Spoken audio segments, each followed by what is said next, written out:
Onaffe gwatugobera ku mukutu guno gwa Wonders Just omukutuko gw'ensonga ogukutuusaako emboozi ezibeera eyo gwe gy'otabeera ogukutuusaako amawulire ageewuunyisa agali mu nsi eno wabula nga gali wala n'okutegeeraako. Emabegako twakutuusaako emboozi eva ku kizinga kya Mbeya oba Mbeya Island ekisangibwa mu disitulikiti y'e Mukono ku nnyanja Nalubaale. Ne tukulaga embeera y'abantu gye balimu, abaana abato gye balimu, abaana abato embeera gye batambuliramu, engeri gye batambuzaamu obulamu. Obukyafu obuli ku kizinga ekyo bwonna twabukulaga olw'embeera y'abantu abali tebalina kabuyonjo, abantu abatalina mazzi ga kunywa ku kizinga ekyo, ng'amazzi g'ennyanja bagenda mu maaso n'okugakozesa mwana wattu gabalwaza. Naye eno tubonaabona nnyo kale ku kintu ky'amazzi. Ky'amazzi tubonaabona nnyo okufuna amazzi ag'okunywa, ogenda okukwatagana amazzi oganywa gabeeramu obucafu bungi. Twetaaga okusooka okufumba ate bamu tuli bakozi tulina okugenda ne tukola eyo mu nnimiro okuvaayo okugenda ofumba amazzi nga tetulina budde. Ogenda otuuka okunywa onywa amazzi nga semafumbe kusanga baffe bamu tufuna obulwadde. Kati abasajja abamu muno abasinga abantu muno mu nkambi mweno mwe tuli balina obulwadde bungi mu lubuto lwabwe. Ogenda osanga bwe yayonoonye wali wajjudde omusaayi abonye. Kale tubonaabona nnyo kale twetaaga amazzi agatuyamba. Tetulina toilet, tetulina mazzi byonna babulusi. Osanga omuntu yayonoonye awo kumpi kasita walaba akasiko mati wali wakugenda kwekyama yakyamanga awo kumpi nayonoona waawo kumpi. Kati guveeri onywa amazzi olusi woyita bibirwadde bye tufuna muno mu nkambi. Tetulina mirembe, twetaaga amazzi, twetaaga toilet, era mwe mutuwa toilet n'amazzi tuba tufunye emirembe. Tugende eyo waggulu eyo waliyo gye bayita mu Twatwa nga gye tugenda gye tuteeka obubi bwaffe. Oluusi bano abaana abato ogenda okutambula arawundi hiyo osanga ye wasanga wateeka baddukana omusaayi lwa nsonga ya bukyafu obwo. Era ng'obulwadde obwo we bujja omanya abaana bonna bugenda bakola ki babunamu. Era ng'obujjanjabi batuba tulina ate bufuna katosi kuba kuno obujjanjabi bwako butono.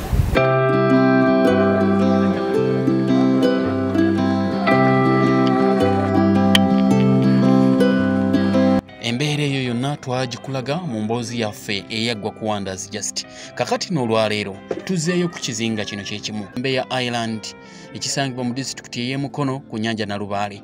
Abantu beeno abaali balina kabuyonjo enkyafu nga tebalina we bagenda mu nnyanja ate ne basenamu amazzi oluvannyuma ne bagakozesa ne gagenda mu maaso n'okubalwaza endwadde. Twazzeeyo n'abantu abazira kisa okuva mu ggwanga lya Germany abazze kuno mu ggwanga lyattu ery'aboobwe oluvannyuma lw'okulaba emboozi eno ku mukutu gwaffe guno gwa Wonders Just ne batwalira abantu bano obuyambi.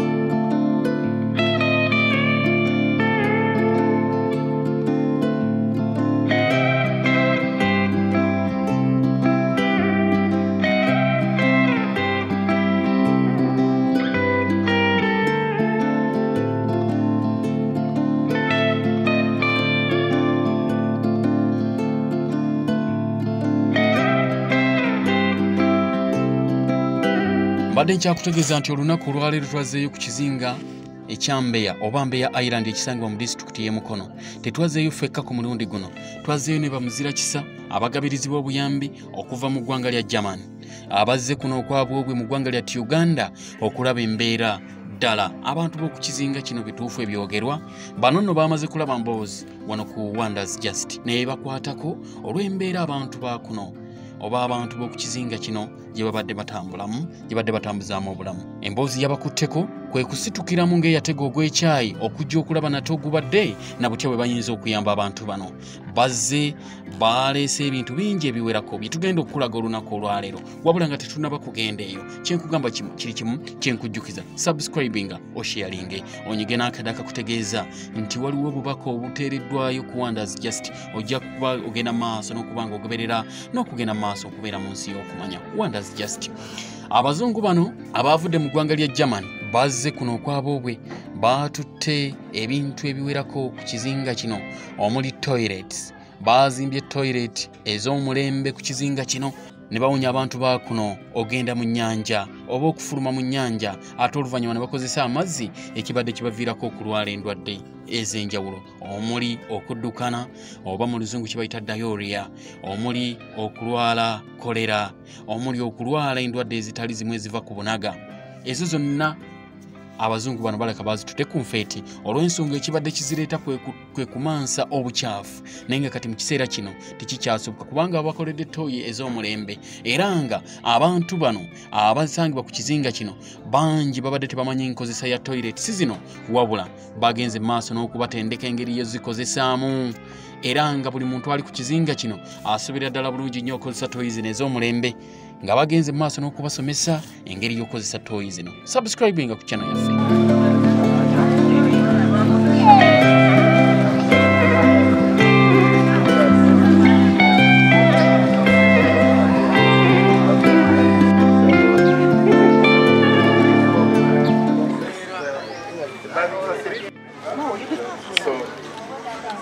So the men bathe from the other side and the women can bathe from this side. Bathrooms here, but this is the 4th bathroom we have constructed. We have other bathrooms in other communities. We have in Mbale. On this particular project? Yeah, on this particular project. So it's not the 4th. You can see number 4 in this year. Only in this year. So every year we name according to the facilities we have. And it's also private. Yeah, and they can also come with the children. When they're in menstruation and they have to wash inside the house, yeah? Yes. And the blood smells in the whole house. Yeah? But now you can imagine. Yeah. Here, and then the household stays. Aba community ndoze kinabiro mukirabi. Abaana mbalete banaabe ate mu kikuume nga kiyonjo. Lwaki kibeera nga kigegedde ne kyonooneka amazzi ne gakwata. Abantu bano baagala badde kye batukoledde basaaye nga kiyonjo ng'ate kituyamba tuleme okuba n'endwadde. Temunaabira mu buyumba bwammwe oba mu miti nga mwekwesa eyo. Gwe mugaso gw'ekinaabiro kino.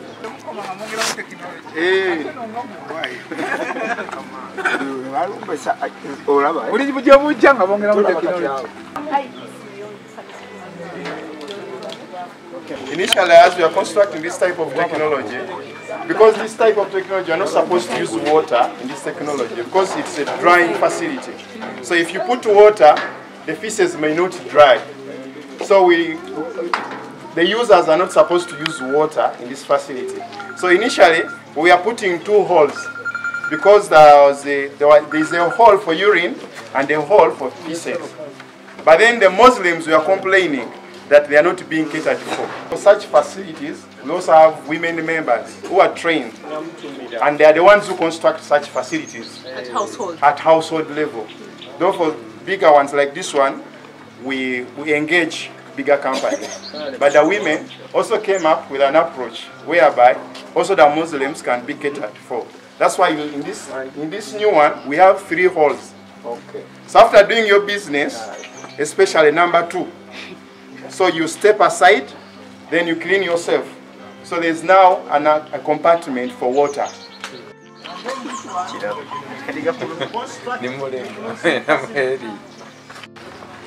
So if you can see inside, open, you see? So why we paint this one black? To attract the sun. So it gets heated up. So now we have the ice pieces. What you bring out is also very important. Neche tukwama kya mugaso. Ebipande bino bigenda kutusomesa omugaso gwaki gwa bbi waffe kyemufuluma chairman mu buyonjo tukyogeranga bwe kiri bbi ababbi era kuba kupama kuba bw'otakyogera tebajja kumanya bubi oba bulungi obukirimu. So kino kibasomesa kikye mugenda okukola, and we are honored to invite the chairman and the managing director to launch this facility by putting up this chart. Tugenda kuteeka ekintu kino ku kisenge nga bakubamu n'emisumaali. Akabonero akalaga nti tutongoza toilet eno ate mugoberere n'ebiragiro. Yeah, thank you very much. Engalo siziwulira.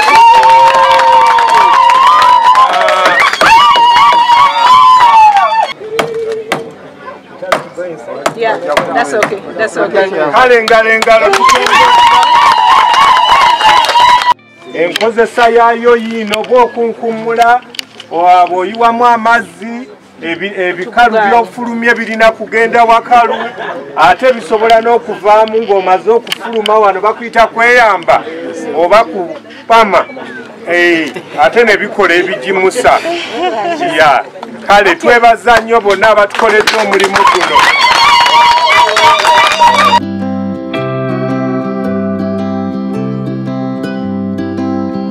Wabula tebakomyewo okwo kubazimbira toys Amulembe abantu abasangibwa ku kizinga kino naye babakoledde n'amazzi ag'Omulembe, babasimidde amazzi okuva mu ttaka baleme okukozesa ago ag'ennyanja ate amakyafu. Babakoledde amazzi okuva mu ttaka ag'Omulembe era amayonjo ddala. Ekyo kyonna nga kigendererwa kyakulwanyisa ndwadde zibadde zigenda maaso n'okutawaanya abantu b'oku kizinga kino ekiyitibwa Mbeya Island ekisangibwa mu disitulikiti y'e Mukono. Wano njegoyego za kibuga Kampala. Disitulikiti y'e Mukono teri wala nnyo, kilomita ziringa 12 okuva mu kibuga Kampala okutuuka mu disitulikiti y'e Mukono, oba okutuuka mu kibuga ky'e Mukono then awo oyita n'ogenda ku kizinga ekiyitibwa Mbeya gy'osanga abantu bano ababadde bali mu mbeera embi ddala nga bakaaba buyambi, wabula bazira kisa balabikanga ensonga zaabwe baziterezezza. Naffe oluvannyuma tusobodde okwogerako n'abantu bano ab'ekitundu kino ne batubuulira embeera mwe babadde bayita mu kukozesa amazzi amakyafu n'obunaga obubadde bugenda mu maaso olw'okumansa obubi mu kitundu kino. Twogedde nabo ne babaako ensonga ze batubuulira na butya bwe bawulira mu kiseera kino okulaba nti ebintu bye bamaze ebbanga nga bakabira gavumenti ebayambe, bakabira ebitongole bigabirizi by'obuyambi okubanga kati mu kiseera kino zituliddwa ku nfeete olw'ensonga y'Abajamani okujja ne babadduukirira ne babazimbira Kabuyonjo okubasimira amazzi ag'Omulembe, era nga twakikeddeko nti n'abaana abatasoma ssaawa yonna bandizimbirwa amasomero ag'Omulembe okulaba ng'emisomo gigenda mu maaso n'okukwajja. Wonders just benefit banyabo ne bassebo tuli wano okutongoza omulimu guno ogutukoleddwa e Mbeya olw'okufuna amazzi amayonjo. Kati tukubireko mu ngalo amazzi gano mubadde ng'enkuba ekya ne mugenda n'ebidomola okusena mu nnyanja. Kati olwaleero amazzi bagasse ate mayonjo gatukuziddwa community esobole okugaganyulwamu, era amazzi gaagano nange nganyweddeko munkubireko mu ngalo galaga mayonjo era malungi. Kati temugenda ku nnyanja ate kusenaako nga babakoledde kino. Mulaba buli omu anyweddeko, bagambye gali ku mutindo gwa European Union. Obuwangazi bwa projekiti eno bwongera okuba wa value. Nze ogwange gwa kubalwanirira musigale ku ttaka lino nga teri abagoba. Bino byonna byongera banyweza ku projekiti naffe disitulikiti twazze ne tugikakasa. Batuwadde kati awo tweyagala tuli mu mirembe twateredde tujja ziyonja tujja tereza bijja kunyirira tujja ziyonja kuba kati tuli bulungi bannange. Singa tulina ekyo tusaba bakolera twandibakoledde ekintu kino mu kisimba kuba kati tuli bulungi. Amazzi matuwadde, toilet tulina, kati tuyagala bino ebikadde byatibadde tubonaabona byavuddewo. Abatayagala kunyiriza nga bagala kyafuwaza kati kye twetaaga tujja bakwasa omukono ogwa gavumenti kuba kati twetaaga omukuumi, tujja teekawo omukuumi ng'amanyi kati nze amanya nze ngenze mu toilet. Mfulumye ayingidde n'asanga nyonoonya alina okumpita nagamba okoze bubi Tereza olaba kyokoze toddamu kino. Kati bwe nsiddamu enkya balina kunyambusa amazzi ne bantwala ne baba bansi bakola ki kuba mba nkoze bubi. twali tubonaabona twonona wano kumpi kati batuyambye ne tuba tufunirawo tulina okugenda kati lwaki mba nyonoona kiba kibi tuba twetaaga otukwata wakini batutereeza twetaaga kati awalimu abantu abamu ate abatakimanyi balina otusomesa ne bagamba kati tugenda basomesa ne batukolera kati ne mugamba kati leero tugenda basomesa bw'oba ogenze mu gundi onakola booti amazzi olina ogakozesa booti abamu tebabimanyi si bonna bwe baba babimanyi si bonna basanyufu twebaza bakitaddemu amaanyi bambite bale nnyo bibatire ddala badde tugenda mu nsiko mazzi abamu abavubi bannaffe kunyweyo ku mazzi oluusi tolinaamu 10 n'onywa gali sente zaffe nnyingi zibadde zigenda mu ddwaliro naye bambi twebaza omwezi tolina amazzi tuwaayo 5,000 nga in case singa wabaawo ekiba kyonoonese nga tusobola okukola ki okukwasaganya n'ababituwa okutagamba nti oli akuwa embuzi akuwa omuguwa omuguwa guba gukutuse w'osobola okufuna omulala ne tuteekangako ku akawunti okwekuumisaayo n'ebikozesebwa ebimu bye tuba tetulina era tuli basanyufu twebaza bonna bekikwatako kuba sibamanyi bulungi nti ono naye ng'abaami tutusa okwebaza kwaffe eri gye bali.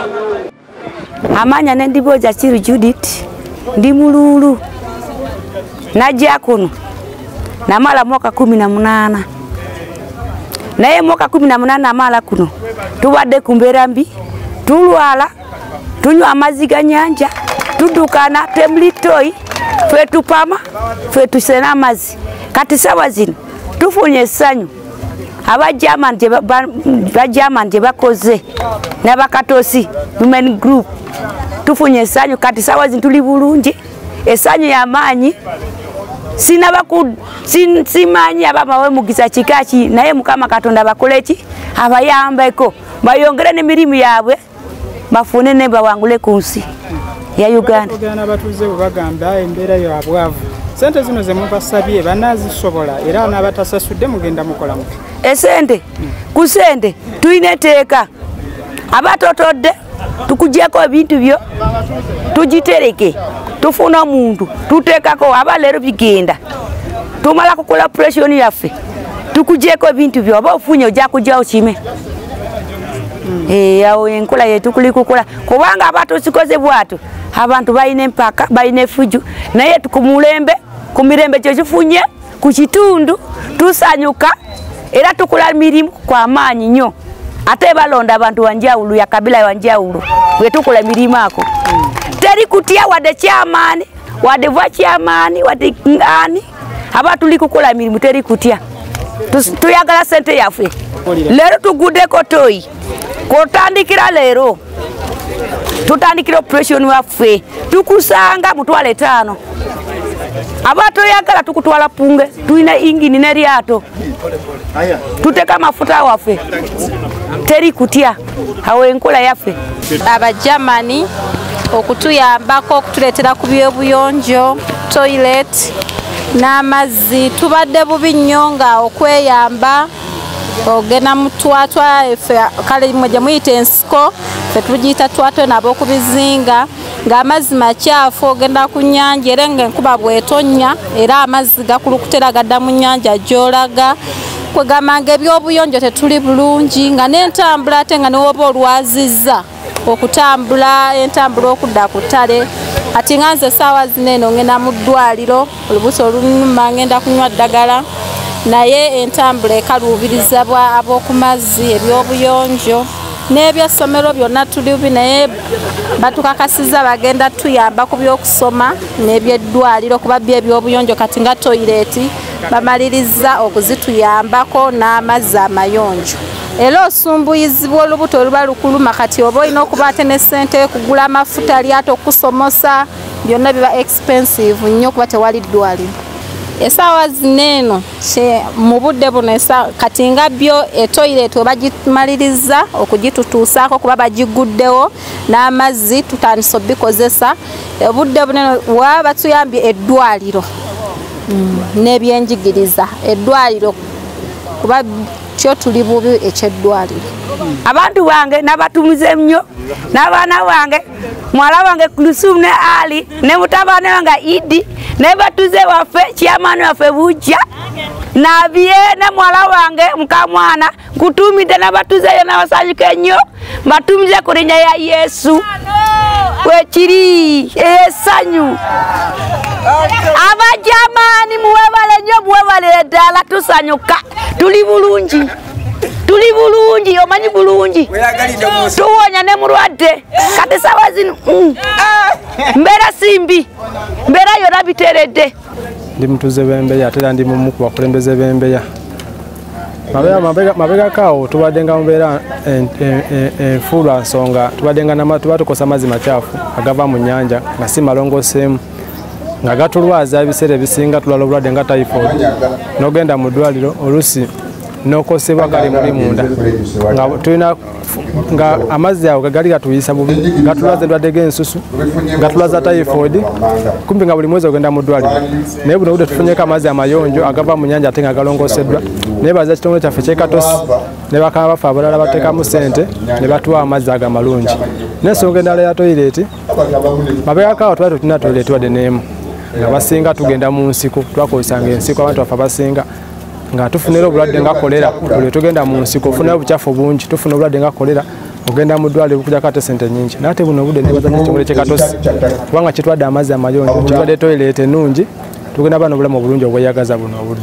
Amannya gange nze Margaret Nakato nze omukwananganya w'emirimu egya Katosi Women Development Trust.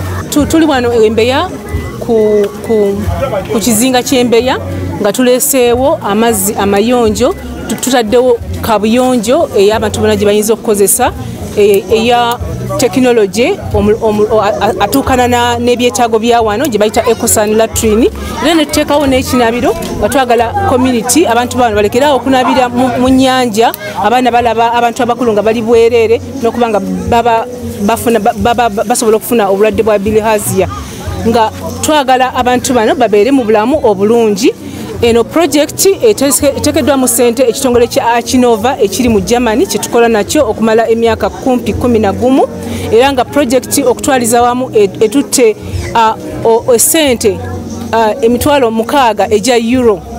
Project eno efaanana bweti tetugikoze wano okka mu Mbeya twakazikola mu myalo emyalo 13 nga buli mu mwalo ogwo tugenda tuteekawo amazzi amayonjo toilet n'ekinaabiro mu myalo egiri ku lubalama gyo tusobola okusima nayikondo naye wano tetusobola kubanga tewali lyato eddene eriyinza okuleeta ebyuma ebyo ebigenda okusima so twalina okukozesa obukugu obw'amaanyi okulaba nga tukolagana ne ba engineers ab'amazzi aba Achinova abali e Germany ne bakolagana ne ba engineers ba wano aba living water ne tuba nga tusobodde okuteeka project eno mu nkola.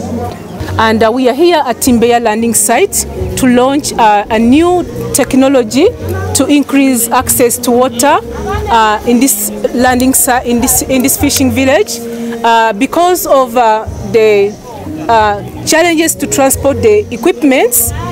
We had to explore on the most appropriate technology which could be able to purify water from the lake and supply the water to the community. We used a sky hydrant. This being a new technology in Uganda, we had to do a lot of consultations with the German engineers from Achinova to consult with the engineers here in Uganda from Living Water, and together they co-created and were able to install this water project. Other than installing the water project, we have also constructed the Ecosan latrine, which is the most appropriate technology for people in the fishing communities where we cannot do the conventional pit latrine because the water table is high. We have also complemented this with a bathing facility so that we stop the adults from bathing in the open, bathing from the lake, but also for the mothers. They told us that when they bathe from inside their houses, when they're in the menstrual periods, the whole house smells menstrual stench. So now they have a good bathing facility which will together they will contribute to improvement of the livelihoods and the health in this community.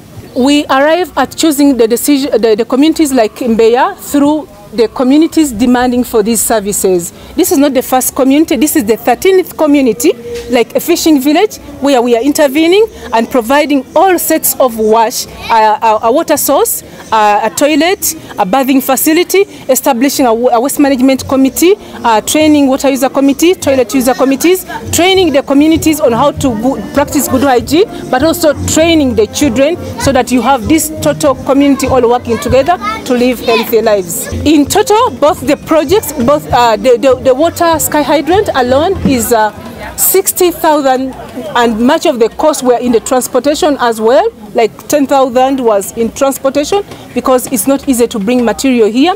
Then we have the latrines and bathrooms with each in a range of 30 million in total. And all these have been funded through our partner Achinova, which is based in Germany. What the government can also contribute to improving the well-being of the communities is to support access to other equipments for handling fish, because it's a fishing village, so they need improved fish handling facilities. For women who are engaged in smoking and trading, so they need better facilities. In the discussion we were in, you heard about how children drop out when they are in P4 and they don't continue with their education because it's very expensive to cross the lake to go and then take a border to go to any primary school or secondary school. They also need a healthy facility in case anybody gets sick, then they don't have anywhere to go for these services. So some of these are the basic social needs which the government can bring here to contribute to a better lives. As you've seen, we not only put in place these infrastructures, but we also put in place and we train them, the water management committees. We put in place the toilet management committees and we train it. We put in place the waste management committees and we've trained them to convert waste into briquette. We put in like everything, like training the women, training the children, everybody, every intervention has to be complemented with training. With this project, we have also trained a technician to operate this new technology so that it can be sustainably used all the time. In place, we have the women groups in the community. They are our benchmarks to monitor all the projects. Through the women groups, we can monitor everything, and this does not only apply in Ky'Embeya, but in all the fishing communities, but also in the neighboring villages. The women groups are trained. We have wash committees in each of the group. We have monitoring committees in each of the group, and they are responsible for monitoring these services. With the sanitation, often one latrine is not enough. We are lucky this community is 350, but we have in some communities where we have intervened and there are 800 people. What happens in the morning when everybody wants to use the latrine? They don't wait here, they then go back to the bush. So it is our desire to increase on access to these facilities in all these communities, so nobody has to be in the waiting line when they want to ease themselves. More than 10 years ago, I met Margaret Nakato when I was still working as the regional coordinator based in Nairobi for Achinova, and now I'm the managing director, and I'm really happy to be able to come back and look back on more than 10 years of really fruitful partnership with Katozi, with some very strong women's groups along the side of Lake Victoria. It's my great privilege today to, for the first time, make it out to one of the islands on the lake. So I really enjoyed the trip over here. I've been on many boats in many different parts of the world, but it's always special, and for some reason always communities on islands are very special as well. So I'm very glad that we were able to bring some technology to treat the water here, because water treatment and sanitation are always very difficult on islands because the groundwater is very different from other places. So I'm really happy, and I'm very grateful for the good cooperation, and I hope that another 10 years of partnership with Katozi will be forthcoming. And I'm also very happy that the state of Saxony has seen the potential of Katozi and chosen them to be a multiplier, to build up a network of NGOs in Uganda, because change has to come from within. We have experience from working in other countries, and we can contribute, but the driving force, the motivation has to come from within, from your own communities. Mujja tusonyiwa nze ne Matayo tuli bawanvu. Thank you for coming. Dankeschön. We are so much privileged to have you on this island of Mbeya. I want to take this opportunity to thank Nakato. That's great. Thank you very much. Abatuze b'Mbeya tuli wano okusiima abakulu bano. Mwab'Mbeya, I was your member of parliament, nali wano nga member of parliament. Mumanyi obuzibu bwe muyitamu. Toilet wano tezisimika, amazzi musena mu nnyanja ge munaaba, embizi ne zikamu, ebisolo n'ebirala byonna. Era nze mbadde mmanyi Mbeya mwenna mwandibadde muwaddeyo nga tuli wano sebo chairman for this important project. Project esika amazzi mu nnyanja n'egalongoosa n'egabagabira kuliko ne zi toilets n'ebirala tukikubireko mu ngalo ez'amaanyi. Era mbasaba project eno mugikuume, si ya byabufuzi. Mukuume project esobole okuwangaala emyaka mingi. These donors with a special heart raise funds from all over to bring that money to support us in Africa, in Uganda, to improve our ways of living so that we can have clean water, good sanitation, improvement of our women to move away from poverty. That's why we are here. The chairman of the district is here, my chairperson of the sub-county and her team to receive these important visitors. Achinova, thank you very much. Manager.